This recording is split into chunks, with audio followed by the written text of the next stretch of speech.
Pardon my takeover for KSR and Matt Jones on vacation. We now welcome on a very, very special guest. It is head football coach of the Kentucky Wildcats, Will Stein. Coach, can you hear us? Big Cat, I got you, man. I am a longtime listener. I consider myself an AWL. Love you, love PFT, love Henry. I'm fired up to talk to you guys. I love that. Awesome. I did not know that, but I love to hear that. So how I mean now I like that's the best thing you could ever done. You completely disarmed us. Yeah, we're like we're just gonna heap praise on you. Flattery will get you everywhere. Yeah, you have the best, easiest interview ever set up right now. Not that it was going to be hard before that, but how's everything going? You got the job in Kentucky a few months ago. You got spring ball done. Training camp coming up. How are we feeling? Top 25 recruiting class, which is the first time in a long time or maybe ever at Kentucky football. Feels like things are going in the right direction, but how's everything going from your perspective? Yeah, so far so good. I thought we had a really good spring. We got, 44 new people into our program in January, which was absolute craziness. I was the offensive coordinator at Oregon before and was going through the playoff run with them while also being the head coach at Kentucky, which is something I don't recommend any new head coach to do, but was fortunate enough to have 3 unbelievable seasons with Dan out there at Oregon and now coming back home to my home state in Kentucky where my dad played, which is really special to me, and building this thing, in a different way, which has been really fun, really exciting. And our guys have bought in and have done a great job so far. Yeah, I mean, this is it's an interesting situation that you're in as a guy that did play quarterback at Louisville, and now you're at Kentucky. Now, you've said that you wanted to play at Kentucky when you were growing up. That was a school that you wanted to play football for. Just so that we can put Big Blue Nation at ease, do you bleed blue or do you bleed red? I bleed blue for sure. Oh, you should get that checked out. One, we should prove it. Yeah. And then yeah, two, we should prove that. Out. Yeah, there's no doubt. Yeah, definitely got to prove that. But no, man, my dad played here in the early 80s, and I grew up coming to Commonwealth Stadium like every Saturday that the Cats played here and would go to Rupp Arena on those like Tuesday night, like 9 p.m. tips. And I grew up a diehard Kentucky fan and wanted to come here up until about 3 months before my senior year was done in high school, and ended up going to Louisville, which I can't say anything, bad about my experience there. It was obviously really good, but it did feel so much at home to put the Kentucky colors back on in December. So fired up about this opportunity. So you mentioned like it's a unique way to build a team that you're going to have an opportunity to do. What's going to be different about how you're going to build this Kentucky team than maybe what they've seen in the past?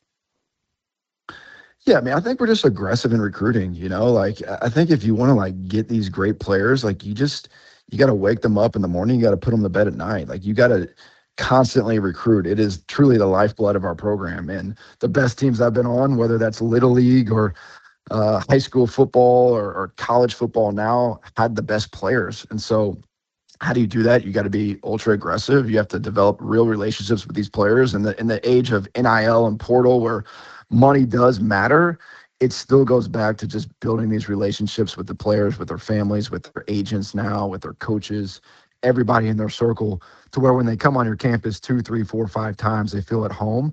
And then really the deal comes in after that. So we're fishing with the big fish, and not sitting back and waiting.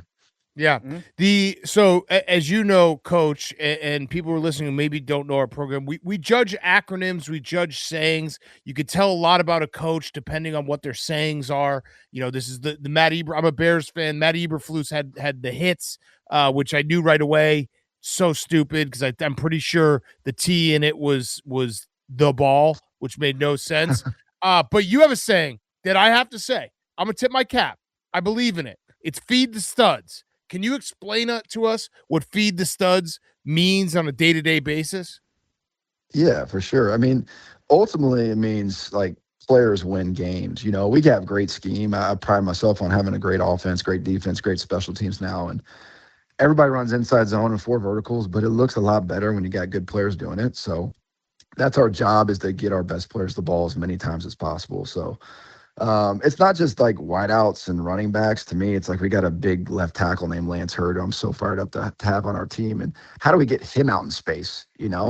How do we get our defense playing relentless on that side of the ball with great pressure packages and allowing the best rushers to rush the passer and not just clicking out in coverage every single time. So it's really just a mantra. It's a mindset more than anything. Like, get our guys the ball, get our players in positions to make plays. Yeah, because we do something similar here at Barstool HQ in Chicago, where on Sundays we feed our studs, and that's just us getting like probably about $1,000 worth of takeout and eat throughout all of NFL Sundays. So we're in on Feed the Stud. Ice cream machine. Do you have an ice cream machine in the facility? We don't. I just got like a margarita machine at home though, which is pretty legit. I definitely recommend that. Yeah. Yep.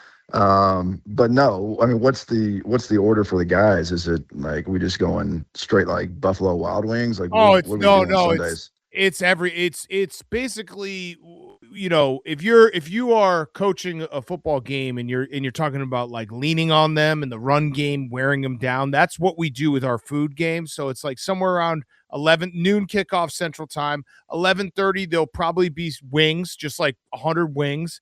Then around 1:00, there'll be some type of cheesesteak or something like that, sandwiches. Then we'll hit them with the pizza when they're not expecting it. That's about 2:00, 2:30. And then we'll come over the top around 5:00 with some Chinese food. And that's pretty much every Sunday. There's also one important step before the fourth quarter, the opening games on an NFL Sunday. You might put your fours up. I go to the ice cream machine. That's when I restock. That's when I get some dairy in me for health, for energy, and you burn that fat off in the fourth quarter. Feed the studs. When everybody else is feeling down, I get an energy boost right there. Is there like a fourth quarter song? Is like jump around? Do we have anything going on? No, although I got two cranks. We just came in possession of two different cranks, one from MLS team and then one from the Bradley Braves. The sirens. So we're gonna start doing sirens. We're gonna start cranking. Does Kentucky have anything like that before the game? Well, that's what I'm in the mix of working through with our marketing team is like, how do we get this thing like rocking? So I got a couple ideas for a walkout song, third down. I'm thinking like the Purge siren. You guys know that one? Like, oh yeah, I like that. Kind of creepy, something different. So, whenever people ask me that, I just like word vomit what I'm thinking. And then our marketing team is probably right now just like going crazy, like pissed off that I'm just putting all this stuff out there. It's kind of funny. Coach, we ask every guest that we have on our show and on Kentucky Sports Radio this question. If somebody broke into your house in the middle of the night and you were asleep and they held you down and tickled you for hours. No, 5 minutes. 5 minutes. 5 minutes. And then left. Would you call the police? Would you report it? Didn't do any other any harm or anything else. Just tickle. Just tickled you 5 minutes, got up and left, just walked away. Would you call the police? I mean, I don't know if it'd be like an initial call. I think I'd have to report that person. It'd be a little creepy, but listen, your first time head coach, I just want to jump in and do some PR 101 for you here. Can you imagine the headlines that would come out the next day after you filed that police report? Kentucky head football coach held down and tickled in the middle of the night, no injuries, called the cops. Yeah, that'd be a little soft, wouldn't it? I think you can't call. Okay, all right. I can pivot. Yeah. I'll have a growth mindset right now, and I'll fix that thought. Yeah, for sure. I love that. No cops being called. I think your mentality should be like, if somebody breaks in our, we don't feel pressure, we apply it. You got to tickle that guy first. Mm-hmm. Tickle back. Tickle back harder. Tickle back. Coach, are you going to continue the tradition, which I was just made aware of today, of Dan Lanning taking off his shirt before third down period every single week, every single practice that you guys did that? Are you gonna start doing that? What is that? Why do you do that? I think it started when it was cold outside, and it's kind of his deal of like, hey, it doesn't matter. I'm taking my shirt off. Like, you guys can act cold and have your hands in your pocket. I'm not. I'm like, I'm not the guy that's like, how tough can I be and like brave the weather? I'm like, if it's cold out, I'm gonna put a jacket on. If it's raining, I'm gonna put a rain jacket on. I mean, you can call me soft, you can call me the tickle guy, whatever. But like, I'll let Dan do that. I feel like if I do that and that goes on social media, I mean, that's like, it's such like a copycat deal. And it was great because one of our managers, kind of a heavier set kid. He was awesome. Mitch, shout out Mitch. He'd rip off his shirt too. So it was like Dan versus Mitch in this like shirt off contest on third down period. And it was a lot of fun. I do love that. Also, by the way, Coach, you don't have to tell us that, you're a little soft. You literally just told us 2 minutes ago you'd call the cops if you got tickled for 5 minutes. Come on. That's crazy. That's right. I mean, what am I thinking? Golly. Golly. No doubt. Also, shout out Mitch catching some strays on Kentucky Sports Radio this morning. No, I mean, but that actually you needed to say that part because it was obviously like part of the whole thing. But yeah, that's very funny that he would take off his shirt like that. I think he was just trying to show off his tattoos. Yeah, he does have a lot of tattoos. I mean, not just his wife's his face, but he'd get some tattoos for like recruits. They commit. He's like, I'm getting a tat of your name, and so he's got like names plastered all across his body of just like the Corian Moore and all this stuff. It's hilarious. Yeah. Coach, Kentucky, is it a football school or is it a basketball school? All right, I'm gonna ask you this first, PFT. JMU, women's lacrosse school or football school? Everything school, and you know that because you got to see it firsthand in the second half. I did. I saw JMU, and then I'm going to ask you, Big Cat, Wisconsin, women's hockey school or football school? Oh, women's hockey. We have a dynasty going. We're the greatest to ever do it. It's not even close.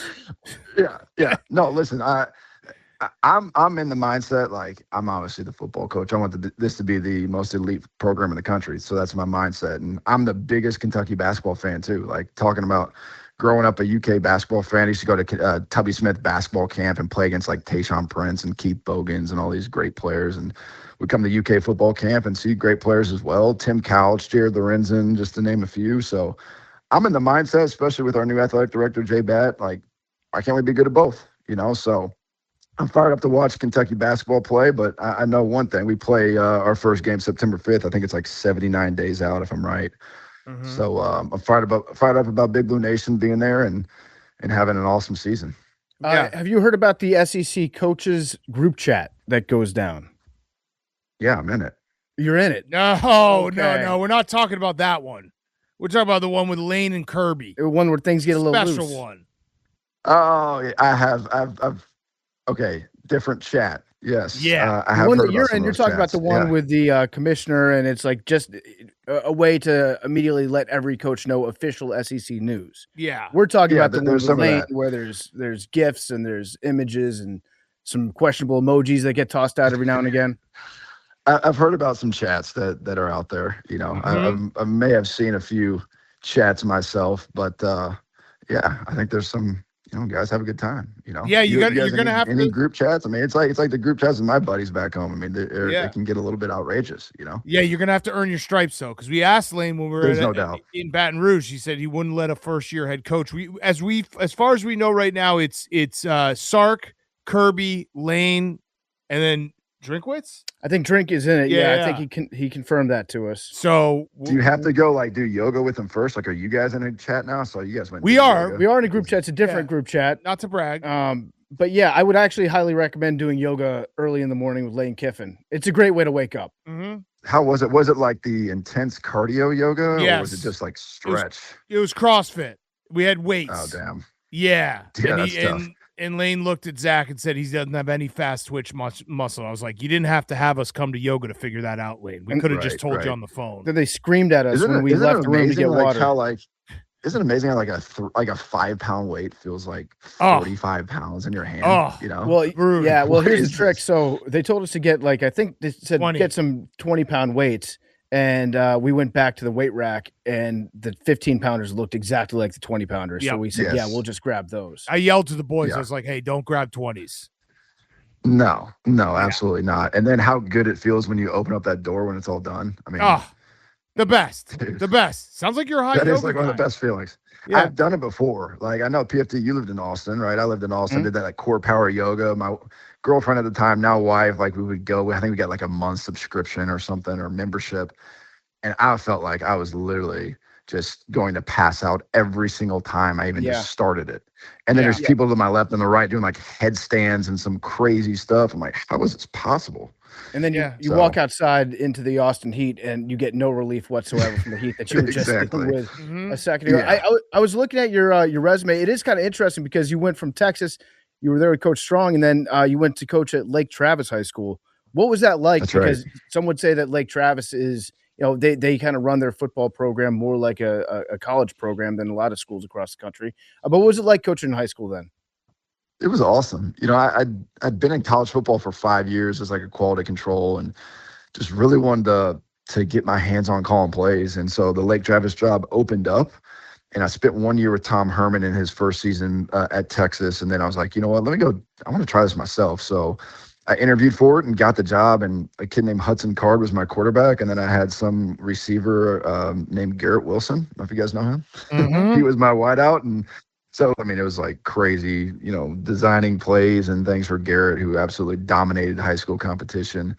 And we had a blast. I learned a lot. I learned how to call plays. I learned how to, be in a program like Lake Travis that had 6 state championships up to that point, and really, engross myself into their culture and try to lead a group of men that had been in that program coaching for, 15 years. So I enjoyed it. I loved it. It allowed me to stay in Austin for 2 more years and end up getting married during that time. And so I would never take it back being a high school coach in Texas. It was awesome. Yeah, I did not realize that you worked for Coach Herman when you were at Texas too. As a quality control guy, how instrumental were you in terms of hanging up the Longhorn football hydration charts above every urinal? I don't know if I was really responsible for those, but it's funny how that hydration chart got throughout all of college football.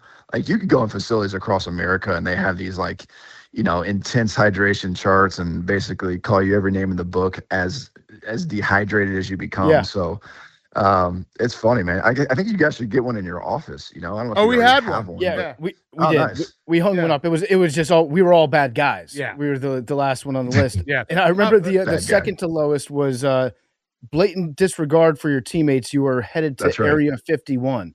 What was That's Area right. 51 for having dark urine? It was like the where the injured guys would go that were trying to get back on the field, and they made it to where it was like complete hell going to Area 51. Like, if you had a sprained ankle, you'd go over there and do like 1,000 bicep curls. Like, you couldn't even feel your arms anymore. So it was kind of the spot that would make you not want to be injured to get back on the field as fast as possible. Gotcha. Coach, Yeah. we really appreciate you joining us. Now that we know that you're a listener, we'll have to have you on Pardon My Take as well anytime you're in Chicago. But best of luck. We are rooting for you. Yep. That's literally all it takes is if you say that you like us, we are now going to be rooting for you forever. So thank you so much for joining us, and